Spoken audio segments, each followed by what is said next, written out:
Hi, everyone, and welcome to Huddle in Place with the Nine-Sided Circle. We are on our 35th episode on April 30th, 2020.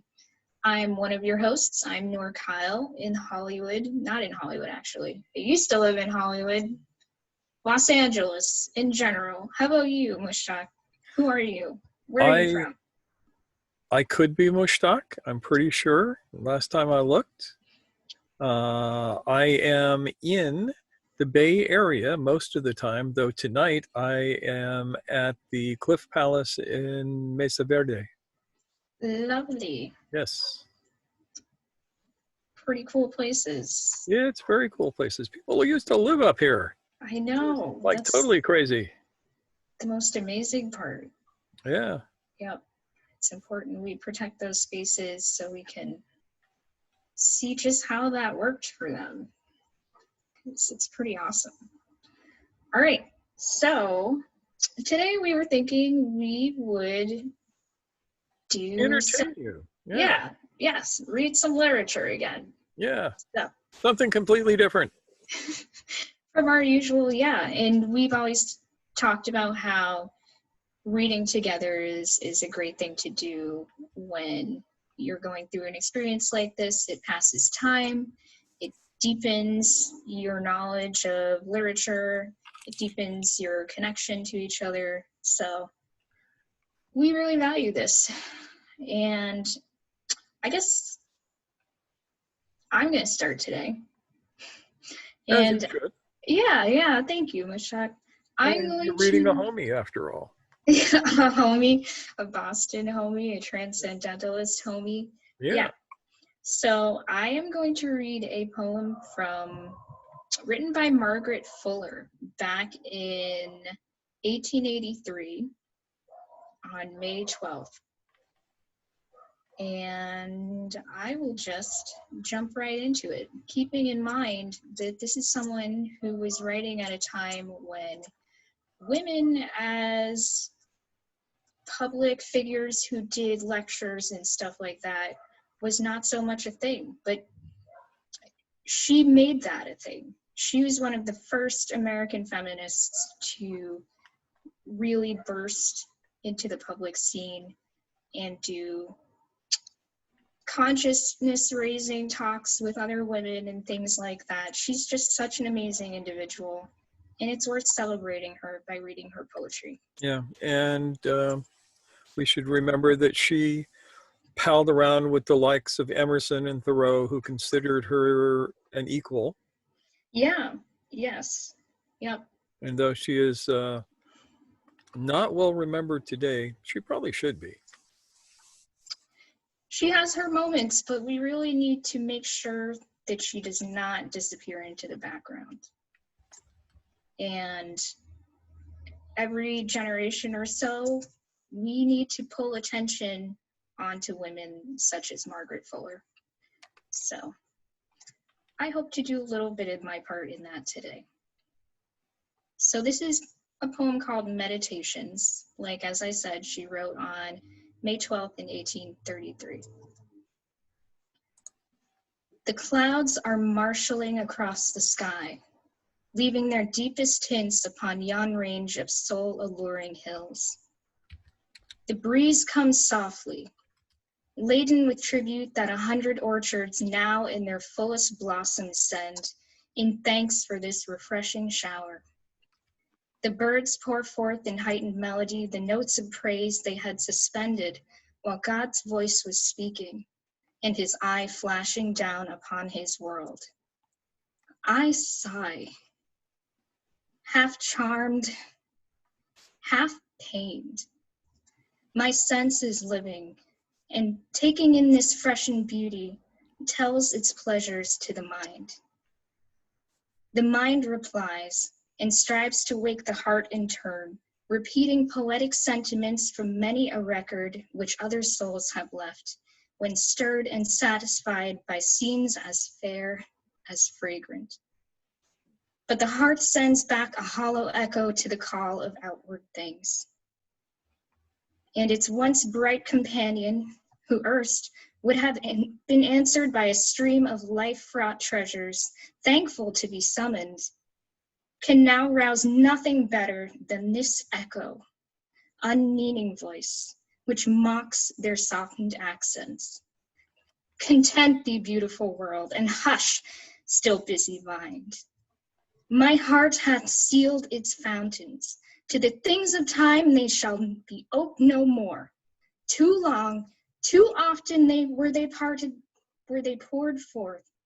Part have sunk into the desert. Part profaned and swollen by bitter waters, mixed by those who feigned they asked them for refreshment, which turned back, have broken and overflowed their former urns. So when ye talk of pleasure, lonely world, and busy mind, ye never again shall move me to answer ye, though still your calls have power to jar me through and cause dull aching here.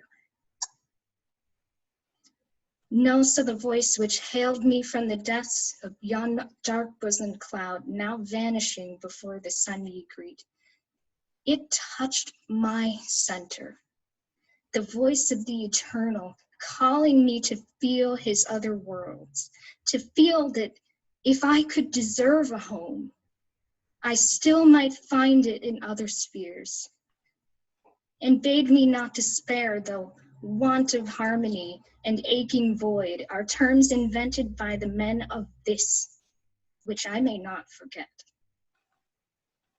In former times, I loved to see the lightnings flash athwart the stooping heavens. I loved to hear the thunder call to the seas and mountains, for I thought 'tis thus man's flashing fancy doth enkindle the firmament of mind. 'Tis thus his eloquence calls unto the soul's depths and heights, and still I defied the creature, nor remembered the Creator in his works. Now, how different. The proud delight of that keen sympathy is gone, no longer riding on the wave, but overwhelmed beneath it. My own plans and works, or as the scriptures phrase it, my inventions, no longer interpose twixt me and heaven. Today, for the first time, I felt the deity and uttered prayer on hearing thunder. This must be thy will, for finer, higher spirits have gone through the same process. Yet I think there was religion in that strong delight, those sounds, those thoughts of power imparted. True, I did not say, he is the Lord thy God, but I had feeling of his essence.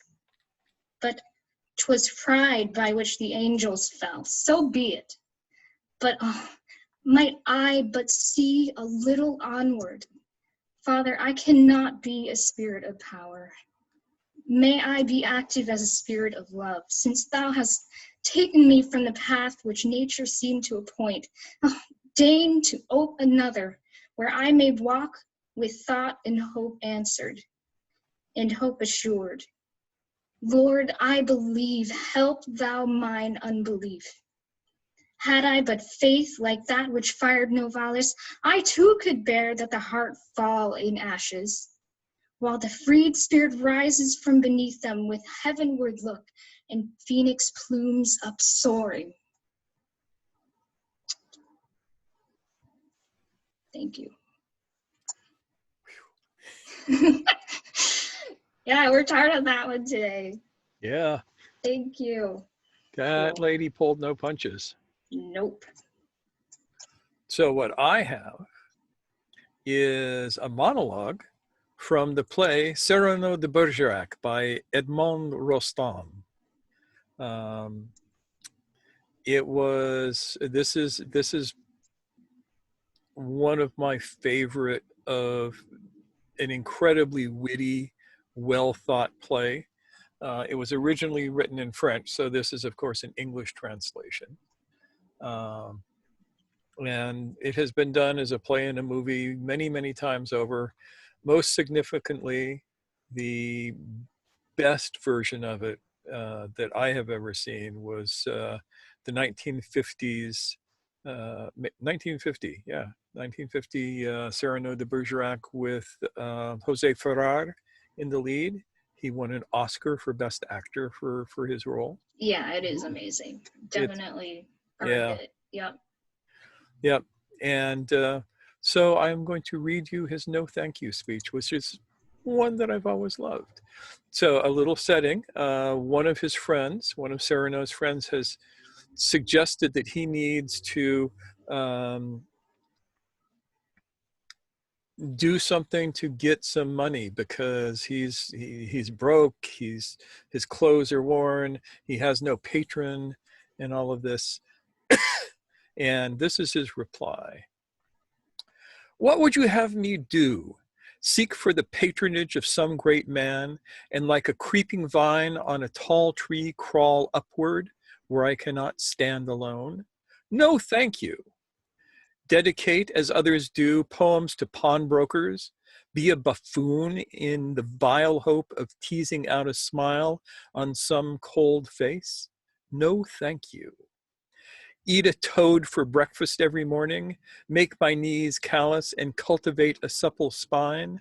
Wear out my belly groveling in the dust? No, thank you.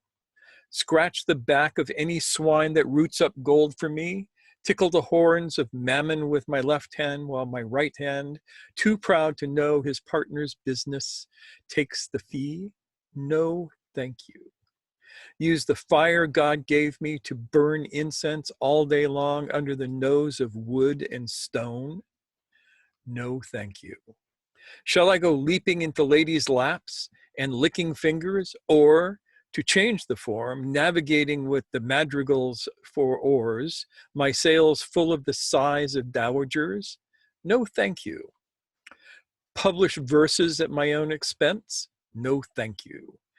Be the patron saint of a small group of literary souls who dine together every Tuesday? No, thank you. Shall I labor night and day to build a reputation on one song and never write another? Shall I find true genius only among geniuses? Palpitate over little paragraphs and struggle to insinuate my name in the columns of the Mercury? No, thank you. Calculate, scheme, be afraid. Love more to make a visit than a poem. Seek introductions, favors, influences. No, thank you. No, I thank you. And again, I thank you. But to sing, to laugh, to dream, to walk in my own way, to be alone, free with an eye to see things as they are, a voice that means manhood, to cock my hat where I choose, at a word, a yes, a no, to fight or write, to travel any road under the sun, under the stars, nor doubt if fame or fortune lies beyond the bourne, never to make a line that I have not heard in my own heart, yet with all modesty to say, my soul, be satisfied with flowers, with fruit, with weeds even, but gather them in the garden you may call your own. So when I win some triumph by some chance, render no share to Caesar. In a word, I am too proud to be a parasite. And if my nature wants the germ that grows, towering to heaven like a mountain pine, or like an oak sheltering multitudes, I stand, not high it may be, but alone. Woo. I love that one. Yeah, such a good one. Yes. Yay. So that's us entertaining you for the evening. Yeah. Yep. And if anyone feels like, jumping in and doing their own videos of readings, I mean, I'm all on board for that. That would be super fun to see. Yeah, But, please do. yeah. So read anything. seriously, anything. The newspaper, the phone book. Sure. Do they still have phone books? I haven't gotten one this year. I just realized. Maybe phone books have died. R.I.P. phone books. But you got plenty of other stuff to grab. So get creative. We would love to hear it. All right. And above all else, have fun. Seriously. So that's what we got. Take care till tomorrow. Be safe. Take care of each other. Bye.